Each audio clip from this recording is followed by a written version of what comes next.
Political analyst and academic Ongama Mtimka wrote, "The victory of ANC President Cyril Ramaphosa in the party's elections has been a source of comfort for many.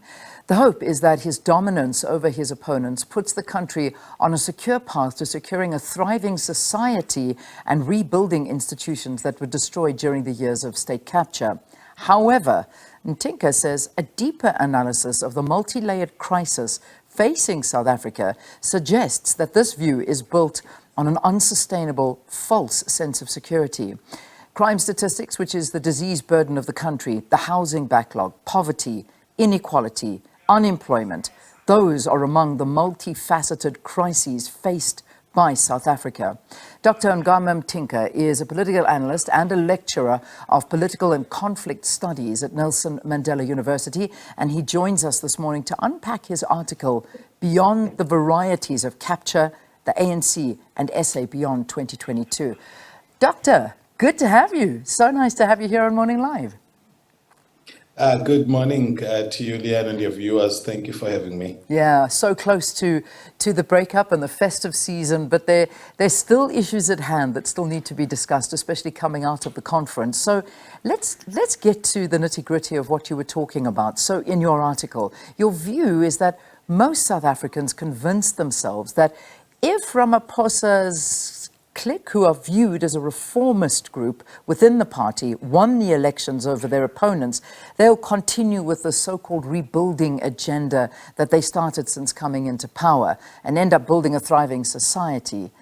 But is this the truth, or is it, as you say, a myth? I think it's understandable from a political risk perspective to look at the contending factions within the ANC and make a determination as to which one is better for sustainability and stability in the country.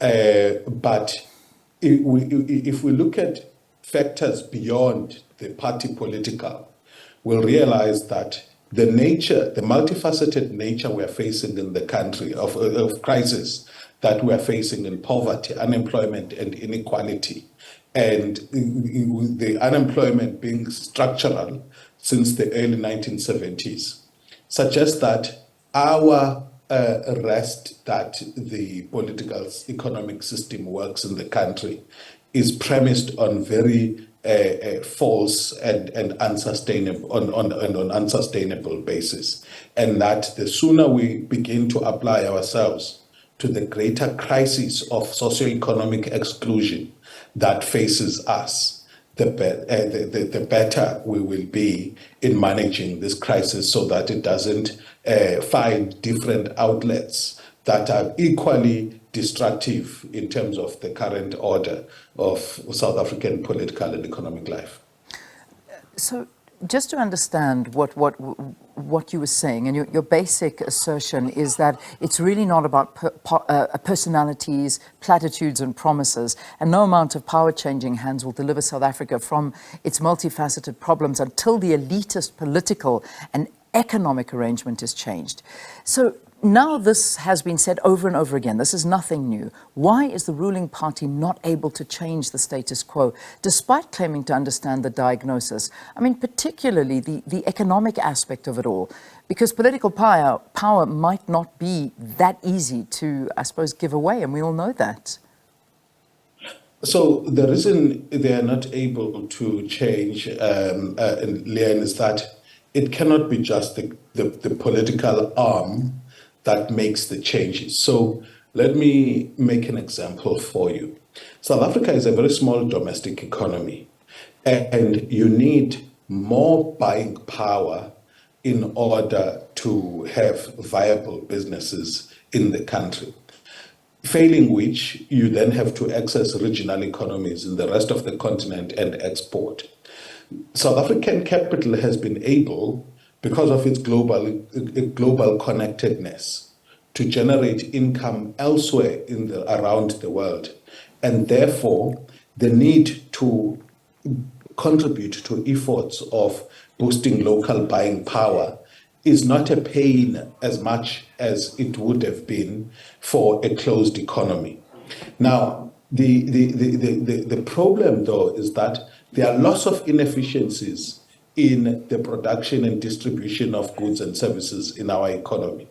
You have got great people who've got great designs, for example, in furniture manufacturing, clothing manufacturing, shoemaking, among other things, that are operating at the margins of our economy.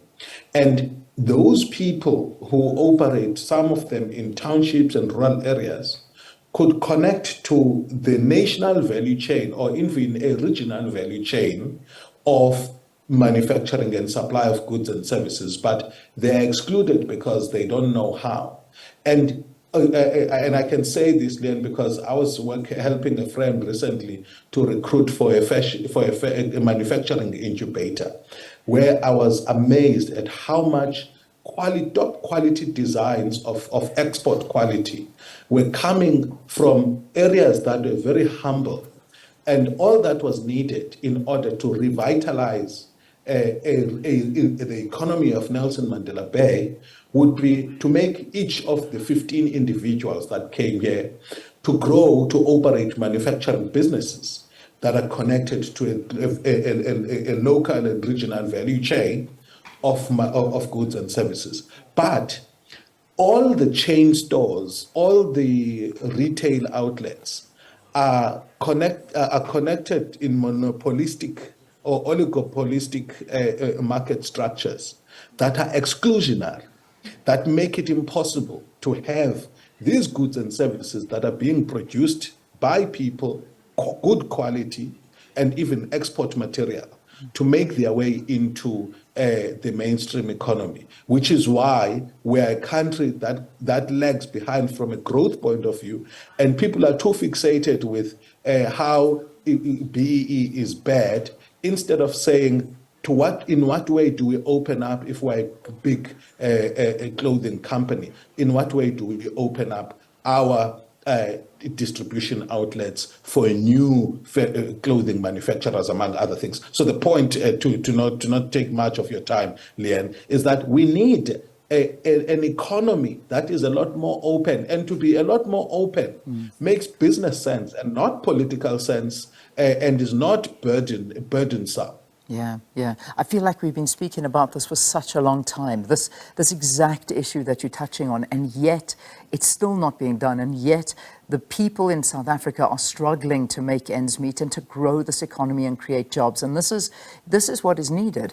Now, you and many others agree that challenges faced by the average South African have to do with the adopted structure of power in the democratic period, which has been a prevailing structure for millennia.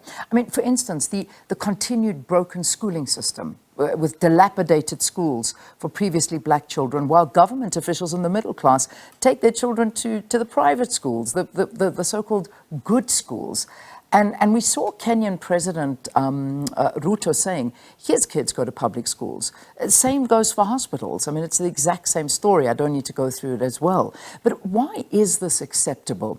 Is it because the elitist structure benefits politicians and professionals, or the middle class in South Africa? It does. And then if you are to go back to the political a little bit, so what's happened is that there are two aspects. One, we tend, the way in which a politician gets into office is not based on merit, is not based on performance, but based on what power arrangements they can make from a national to regional to branch levels that can help them secure office.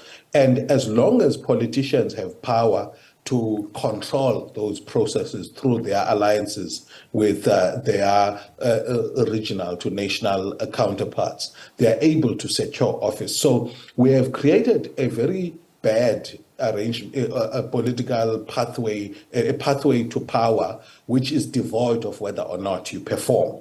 So, and that's one. The second aspect is the fact that the capability of the state has been eroded by a period in which people were intentionally wanting to cripple the state, so that all that the state is good for is swindling budgets out and resources out of the state to finance their private networks. I mean, if you hear the stories of the Tembisa Hospital and how people took money intended for improving quality services in hospitals, have actually swindled that money out, not to build factories, by the way, but to build mansions or to buy mansions and have money stuck and not circulate in the economy. So it's a big problem that's causing, that's precluding the quality of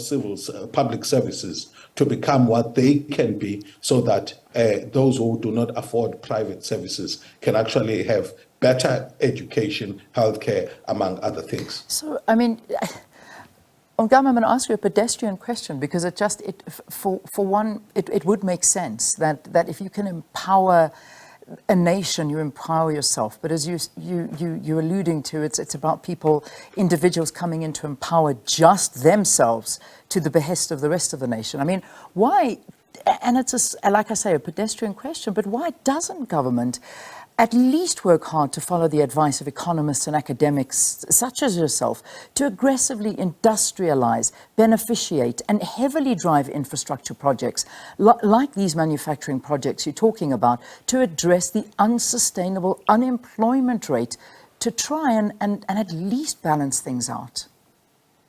Sure. If we follow the history of developmental states across the world, it was not just politicians that could do something about it. I think it is Adrian Leftwich who writes about the role of developmental elites, people who are acting within public institutions, people who are acting within state-owned companies, and also people who work with the private sector and the state in order to ensure that we deliver goods and services. So if we look at the story of how, for example, in the late 90s to early 2000s, we as a country implemented the special economic zones, it took executives that thought about their role as not just pitching up at work and getting paid, but finding ways in which to make the entities they were operating, in this instance it was the Kucha Development Corporation, to say, how do we ensure that we are able to leverage and mobilize resources from the state, from politicians, but make sure that we deliver infrastructure competently in order to begin to attract investments. And the story has been interesting.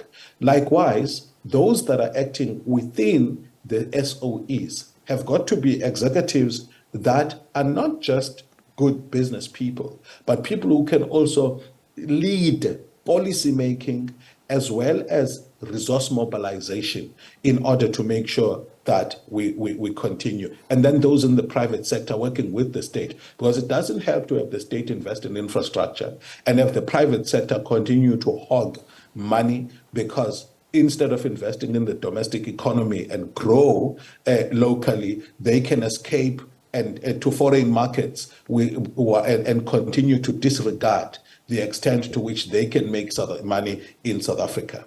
Yeah, just a quick question to add to all of this. I mean, added to the country's inability to move away from these elitist policies you're talking about are the biggest problems of corruption and inefficiency. Because despite the deployment of economic resources, there is a crisis of failed delivery of services to the public. I mean, we're sitting in the holiday festive season right now, and it just appears that everything is falling apart. I mean, wherever you look, things are not as they should be. Whether we talk about the roads, I mean, let's talk about the beaches now, because that's where South Africans go. Everybody's on holiday at the moment, and you cannot go into the seas because of the raw sewage that's running onto the beaches and into the dams that could cause South Africans to get exceptionally ill. What kind of leadership will it take to actually solve this crisis that we're living in? I'm glad, because what you're doing now, Leanne, is to focus on the sub-national level and local government level, and there it's a mess. So we've seen the ANC now undertake this change at a national level. I was making the point that now that President Cyril Ramaphosa is emboldened by the kind of top 7 and NEC that he has, the next level of work is to work in provinces and and regions, as it were, because from regions then you have local government councillors, and make sure of this one thing, that people who get into leadership positions in municipalities, especially MMC roles, or in fact leadership of the party at a regional level, are people whose hearts are burning with the issues that we're confronted with. It's interesting that if you take Nelson Mandela Bay, for example, in the mid to late 2000s, this was among the top performing municipalities with a very high collection rate, with a housing delivery program that earned this municipality a level 2 accreditation, which meant that it could receive funding directly from national government as opposed to via the province because of quality. We're talking devolution, for example, that the DA is pushing for. We've done it in human settlements, where we devolve certain functions to municipalities and those municipalities are showing capability. There was a deliberate attack on executives that were able to do their job with competence, because politicians wanted to create an environment in which they became the more powerful and would subdue the administration. So we need this current leadership of the ANC to quickly move to focus on municipalities and provinces and make sure that this rampant anti-intellectual, anti-professional culture that has been developed is done away with, and you put back in municipalities people who've got skills and competences. This idea that there aren't any people who are engineers across the racial divide in South Africa who can work to ensure that South Africa is thriving, municipalities are thriving, is a false idea. People are there who are competent, but politicians who lead deliberately didn't want people who are competent in order to lead, which says the caliber of politicians that are deployed in government has got to be different from what it was many years ago, where you find that anybody who can amass power is able to position themselves to lead at a municipal level. Oh, not the most uplifting way to end an interview, that much I can tell you, but we have to, in the interest of time, leave it there. I mean, we keep hearing about this new dawn, and unfortunately, the sun is setting on that new dawn, and something dramatically needs to be done. And perhaps we need to just even switch on some false lights onto the new dawn, which we don't have at Eskom. So I hope 2023, it's going to be a tough one. Dr. Mtimka, just a very quick one. I mean, looking forward, can we still have hope though, with all said and done?